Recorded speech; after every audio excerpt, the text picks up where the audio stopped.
তো আজকে আমরা কথা বলবো লারাভেলের ইরোর হ্যান্ডলিং নিয়ে। তো নর্মালি আপনি দেখতে পাচ্ছেন যে আমরা লাস্ট ভিডিওগুলোতে ভ্যালুয়েশন নিয়ে আলোচনা করেছিলাম এবং ইরোর হ্যান্ডলিং এবং লগইন করলে আমাদের দ্য বেসিক্স পার্ট শেষ, তারপর আমরা যাব ডাটাবেস পার্টে।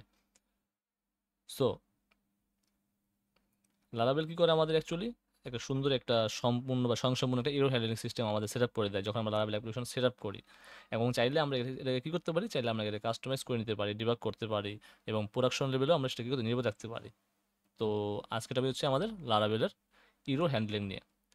তো লারাভেলে যখন আপনি নতুন একটা প্রজেক্ট লাইক সেট আপ করবেন বা ইনস্টল করবেন, তখন অ্যাকচুয়ালি কী করে, ইরোর এবং এক্সেপশন যে হ্যান্ডলিংগুলো আছে সেগুলো সেট আপ করাই থাকে আমাদের লারাভেল অ্যাপ্লিকেশনে। যখন যখন আমরা একটা ফ্রেশ লারাভেল প্রজেক্ট আমরা ইনস্টল করি, লাইক আমি যেমন ভিএস করে যাই, আমি ভিএস করে দেখবো যে আমার একটা লারাভেল ফ্রেশ প্রজেক্ট আমার এখানে সেট আপ করা আছে এবং যেটার মাধ্যমে আমি কিন্তু ভিডিওগুলো বানাচ্ছি।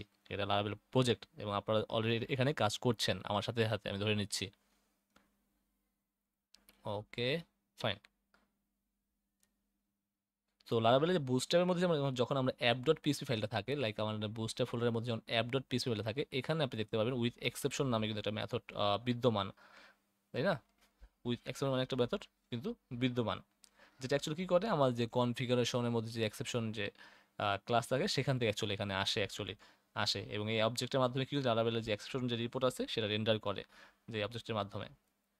তো লারাভেল অ্যাকচুয়ালি কী করে, আমাদের ডিবাগ মোড অলরেডি আমাদের বিল্ট ইন করে দেয়, যেহেতু আমরা আমাদের কনফিগের মধ্যে যদি আমরা আমাদের যে অ্যাপ ডট পি ফাইল আছে সেখানে কিন্তু আমরা অলরেডি বলতে পারি যে আমাদের ইএনবিটা কোন প্রোডাকশনে থাকবে এবং ইএনবি ফাইলের মধ্যে আমরা কিন্তু আমাদের অ্যাপ ডিবাগটা ট্রু বা ফলস করে রাখতে পারি, যেটা আমি প্রথম দিক দিয়ে আপনাকে আলোচনা করেছিলাম। যখন আপনি এখানে ট্রু রাখবেন তার মানে হচ্ছে আপনার কোনো ইরর আসলে সেটা আপনি আপনার স্ক্রিনে দেখতে পারবেন, এবং আপনি সাথে সেটা সলভ করতে পারবেন। বাট প্রোডাকশনে কিন্তু আপনি কখনো এটা অ্যাপ ডিবাগ ট্রু করে দিবেন না, এটা অলওয়েজ ফলস করে দিবেন। কারণ আপনি যদি ট্রু করে দেন তাহলে কোনো একটা ইস্যু আসলে আপনার যে ইউজার বা যে ইস্যু ফেস করলো সে কিন্তু আপনার অনেক সেন্সিটিভ ডাটাগুলো সে দেখতে পারলো, যদি আপনি এটাকে ট্রু করে রাখেন আপনার প্রোডাকশন লেভেলে। তাই কখনো বলবো না যে প্রোডাকশন লেভেলে আপনি এটা ট্রু করে রাখেন, এটা অলওয়েজ প্রোডাকশন লেভেলে আমরা কী করবো, ফলস করে রাখবো।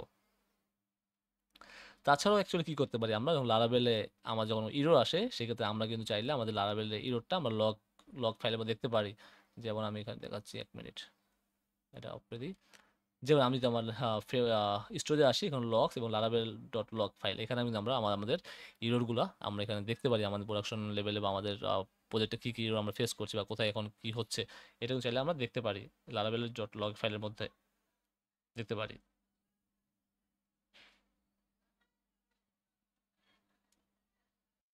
তাছাড়াও লারাবেল কী করে, অনেক সুন্দরভাবে কিন্তু ইরোরগুলো এক্সেপশন পেজগুলো আমাকে দিয়ে দেয়, কারণ আপনি না চাইলেও আপনি খুব সুন্দরভাবে সেই পেজগুলো দেখতে পারেন। লাইক আপনার এখানে অলরেডি আপনি দেখতে পাচ্ছেন যে আপনার কোনো ফোল্ডার নাই, বাট আপনার কিন্তু এখানে ইরোর্স নামে একটা ফোল্ডার থাকে, যেখানে আমরা চাইলে আমাদের কাস্টম ইরোর পেজগুলো লাইক 404, 503 সার্ভিস অ্যানাবল যেগুলো আছে, সো এইসব স্টেটাস কোড সম্পর্কিত যে পেজগুলো সেগুলো আমরা কিন্তু চাইলে এখানে দেখতে পারি বা আমরা এখানে চাইলে ইউজ করতে পারি বা বানাতে পারি, এবং চাইলে সেগুলো আমরা কী করতে পারি, কাস্টমভাবে সেগুলো মডিফাই করতে পারি। এবং আমরা আমাদের যে অ্যাপ্লিকেশন যখন প্রোডাকশন লেভেলে দিব, তখন আমরা যদি এই লক ফাইল লারাবেল ডট লক এই ফাইলটা আমরা না দেখি বা এখানে আমরা যদি না লক করে রাখি, আমরা চাইলে থার্ড পার্টি সার্ভিস ইউজ করতে পারি, লাইক সেন্ট্রি, ডেটাডক, দেন হচ্ছে নাগাস, এরকম একটা আছে, তারপর হচ্ছে গিয়ে আরও এখানে নাম দেওয়ার থাকার কথা, একটু এখানে দেখি পাওয়ার কথা, এই যে সেন্ট্রি, ফ্লেয়ার, এর সবই পেইড অবশ্যই, এগুলো আপনার ফ্রিতেও ইউজ করতে পারবেন, টেস্ট করতে পারবেন, সমস্যা হবে না। বা এখানে সম্ভবত 50,000 রিকোয়েস্ট দেখা যায় সেন্ট্রিতে, এবং এগুলো আপনি গেলে তাদের ওয়েবসাইটে গেলে পাবেন। লাইক আমি এখানে তাদের ওয়েবসাইটে যাই, সেন্ট্রি ডট আইও বা ফ্লেয়ার অ্যাপ ডট আইও, সেখানে আপনি প্রাইসিং দেখতে পারেন। তো এখানে কী করে, অ্যাকচুয়ালি আপনার যে লগগুলো সেগুলো এখানে স্টোর হয় এবং খুব সুন্দরভাবে আপনি দেখতে পারবেন, খুব সুন্দর স্মুথ ওয়েতে দেখতে পারবেন কোথায় কী সমস্যা হচ্ছে, কী কী লগ হচ্ছে, কোথায় কী ফেস করছেন, সব দেখতে পারবেন এখানে অ্যাকচুয়ালি। সেক্ষেত্রে আপনি এখানে একটু কনফিগারেশন করে নিতে হবে, আর কিছুই না তেমন। সো লগ লেবেল দেখতে পারবেন, চাইলে আপনার লগের যে এন্টিটিগুলো আছে কোথা থেকে আসলো, মানে রাইট কতগুলো লাস্ট মিনিটে দেখবেন, এগুলো সবই আপনি তখন দেখতে পারবেন। লাইক আপনি এখানে এখানে থ্রোটলটা পরে আসি একটু পরে, আগে এটা আপনি বলে নিই।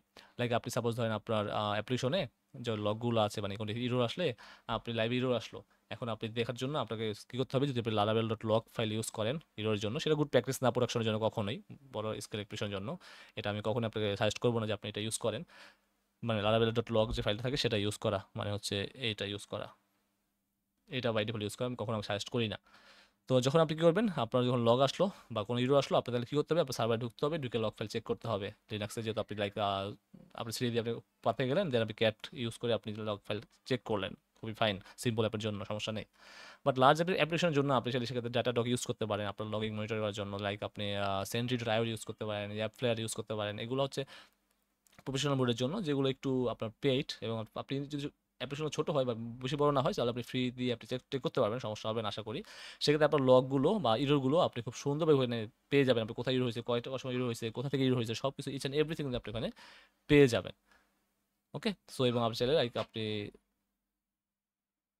আপনি যদি আপনার যদি অনেক অ্যাবসেপশন বেশি হয়, তাহলে আপনি লটারি বা ছোটোর মাধ্যমে আপনি সেটা সেট করে দিতে পারেন।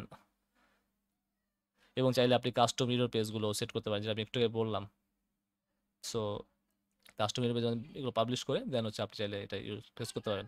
লাইক সাপোজ আমি এটা পাস করলাম যে PHP artisan vendor publish tag লারাবেল ইউরোস। তো দেখি আমাদের এখানে কি হয় অ্যাকচুয়ালি, চলুন।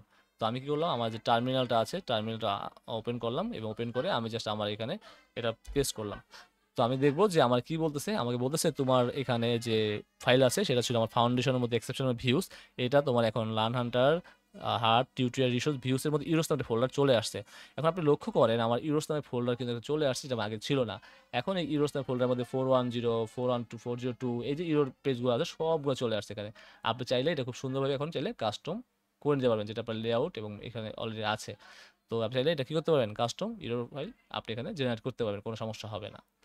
তো মোটামুটি এইটাই ছিল আমাদের ইরো হ্যান্ডলিং এর কাজ। তো নেক্সট টিউটোরিয়ালে আমরা লগইন নিয়ে আলোচনা করব, তাহলে আমাদের দ্য বেসিক্স পার্টটা শেষ হয়ে যাবে। Okay guys, thanks for watching.